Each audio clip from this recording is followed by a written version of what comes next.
It was June 30, 2025. Workers had just turned up for work in the Sigachi chemical plant in the Pashamylaram area of Sangareddy district in Telangana. It was a regular Monday morning in this bustling industrial hub which is situated 50 kilometers from Hyderabad at 9 am. Everything changed. A terrifying roar ripped through the area. An explosion happened in the mid area of the facility which turned parts of the building into rubble. What followed next was a fight for survival, leaving 35 people dead and dozens of people injured. This is the story of the Sigachi industrial plant disaster, one of Telangana's worst industrial accidents, which reminds us there is only a thin line which exists between industrial development and human safety. Today we are going to delve into the details of this fateful day, the immediate horror, the heart-wrenching search for survivors, and the ethical questions which arose about the safety of these industrial workers in India's booming pharmaceutical and chemical sector. Hi guys, welcome to my YouTube channel, Everything with Dr. James. Today we are going to be speaking about the Sigachi industrial plant disaster.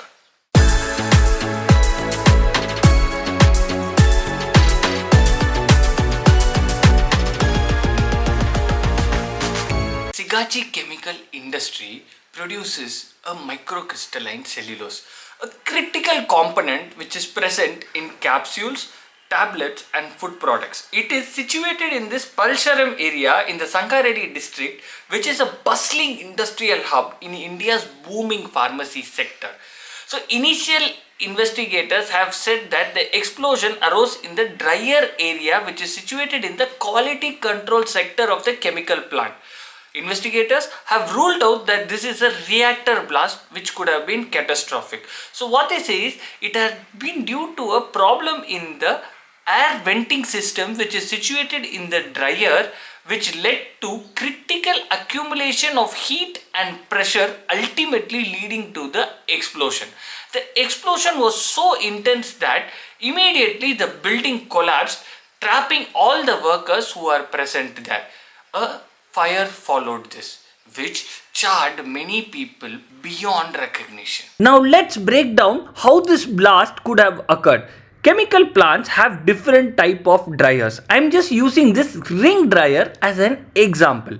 These dryers have air heaters which work by various methods to heat air, which is then used to remove the moisture from the materials being processed. Once this moisture is removed, this moisture laden air is then exhausted from the dryer using the exhaust fan, as you can see in the top right of this image.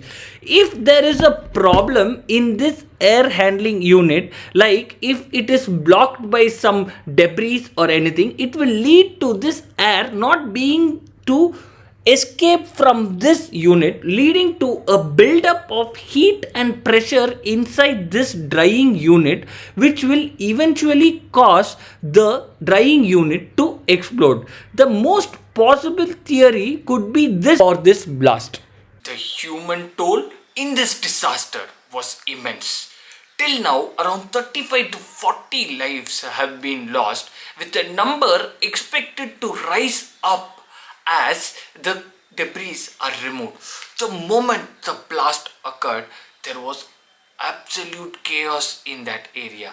The locals, the fire department immediately swung into action and they started removing the debris in a desperate search for survivors.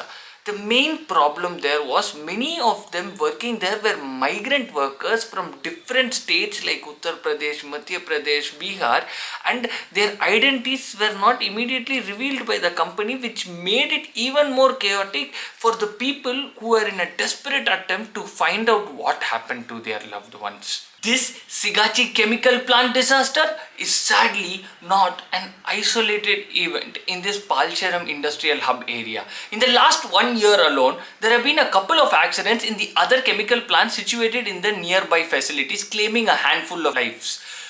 Experts point out that these could be the following reasons why these type of accidents are happening regularly in that area. The first one is a poor maintenance of the industrial equipments which are present there. Most of the equipments present in these plants are outdated or not properly maintained, and they don't get the no objection certificate which is needed for continual function of these equipments.